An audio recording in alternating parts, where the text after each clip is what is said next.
Hi, I'm Leanne with crafty2thecore, and today we're going to show you how to make a photo display board or a photo frame display. And I've asked my husband Scott to help us show us how to do this. So Scott? What we did is we went and found an old fence panel. We brought it to the house, and then we decided to cut it in half to make our frames. We counted off 6 boards on each side to find the half, took the handsaw and cut it to separate the wood so we could make our frames. After cutting out the panels, or cutting them in half, we then determined how high it was from the top board to the top of the fence panel, which was 5 inches in this case.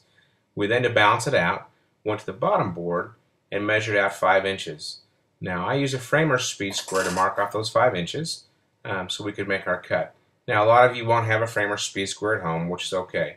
All you have to do is use an old 2x4 or a yardstick, anything that's a straight edge, but measure your 5 inches off, then mark your spot where you'll cut that. Now, I'm going to use a power saw to cut this. You can use a handsaw or anything else. We'll come back after I cut this and show you how we did that. Now at this point you can see I used a power saw to cut across, but I'll show you that it came with a handsaw also. You just line up on the handsaw, get a good bite, cut it through, and there you go, you're done. Now we're cut off, nice and equal, and we now have our picture frame. What we will do is, as you can see, it's a little bit rickety, so what we'll do is we'll sit it down this side. We'll get some inch-long sheetrock screws, and we'll put a couple in each side just to kind of sure it up and make it strong. And we'll show you that when we come back. Okay, what we're going to do is we're just going to take these. I happen to have some 1 5/8 screws at the house. You can get 1 1/2, it'd be fine, or inch even. And I'm going to put it in by hand, just to show you how it's done. You'll screw it into the board here, put torque on it, and you'll screw it down. And what you'll do is you'll put 2 screws per board on the back side here. And what that'll do is that'll secure all these boards into place so that they're nice and steady and strong and won't go anywhere on you. Be careful when you go in, you don't go too far because you'll crack that wood and split it because it's dry. You don't want to do that. To prevent that, you can drill a pilot hole if you'd like.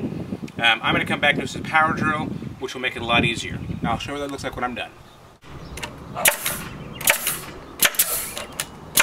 Now what I've done, instead of putting screws in this, I decided to go ahead and use some staples and a stapler.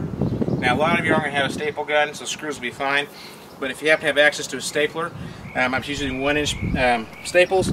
I've just gone through and put a couple in each board, which will secure these boards into place and keep it nice and solid. Now there's no movement in that. It's nice and solid. Won't go anywhere, and those staples didn't come through. Now we'll come back in a little bit, we'll whitewash this to show you how to do it before we put our paint on there. As you can see, there's some splinters down here that'd be pretty rough on people. So you take that, and I'm just going to kind of rough it off a little bit, take off the rough edges. Don't want to take too much off, because if you take too much off, it takes some of the texture of the wood off. But I'm just kind of going between the cracks, and on each one, kind of knock off those edges, smooth it up just a little bit. Do that on that. This top piece here, just to kind of knock the rough edges off. Well, on this piece here, and up and down the sides just a little bit to take off any real loose dirt you may have in there, or any big fragments that would splinter off pretty easily. But you don't want, like I said, you don't want to sand too much, because then you'll take off the texture of the wood. Now, I'm going to sand both sides of this, as well as I'm going to sand my end cuts here, and we'll show you what it looks like when we're done. Okay, what we're going to do is put a little paint on this to try and make it look a little more antique-y. I just had some old latex paint laying around in the garage, an old paintbrush, and what we're going to do is we're just going to kind of put it on here heavier, then kind of fade it out to the ends. And we kind of want it to soak in, because it gives it more of an antique look, so you don't want to go too thick with it. If you go too thick, it looks like it's been freshly painted, so we're kind of going more for the antique look to it. You see, I'm just barely kind of covering that on there, which lets it kind of soak into the wood. And I'm going from the inside, as you can see, out, because we don't necessarily want full coverage on the bottoms, because you want to make it look more of that antique, like it's been painted like this for years. That's kind of how we're going to do it. I'm going to go ahead and paint this, and we'll come back in a few minutes to show what it looks like when we're done.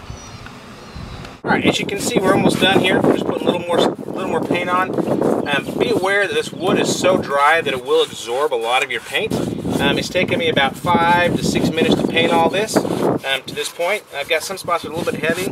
What I'm going to do is I'm going to let it sit and dry for a little while, and then we'll come back and touch up maybe a little bit later. But that's kind of an idea of what it'll look like when it's done. Okay, we're having to do voiceover today because the wind was so loud you couldn't understand Scott. So normally you wouldn't have the pictures on, but we're in a big hurry today, so we wanted to do it this way. And these are some knobs that we found at one of the local stores in town. And Scott, show them how you did it.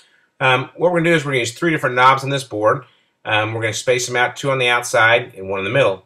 Now, we're going to kind of eyeball the center of the main board first, where we're going to place that. And then we're going to use the side boards themselves for our spacing. There's 6 boards, so outside boards will be our outside pieces. And then we'll come to the middle, counting 2 in from there to find the middle piece. Now, this kind of needs to just be eyeballed because it does kind of look rough because you are looking for the antique effect. Now, your drill bit should be slightly larger than your threads so that your knobs can slide in and out easily, but where they'll stay in place when the board is up. Now, you drill your holes through and you're pretty much done. Now, we're going to go ahead and come back and show what it looks like when we're done. Okay, here's the final project. And we have the knobs on, as you can see. Love it. All right, so you can do the pictures like this, or you can do one big family picture, however you choose. Thanks for watching today, and don't forget to subscribe to my channel, Crafty to the Core.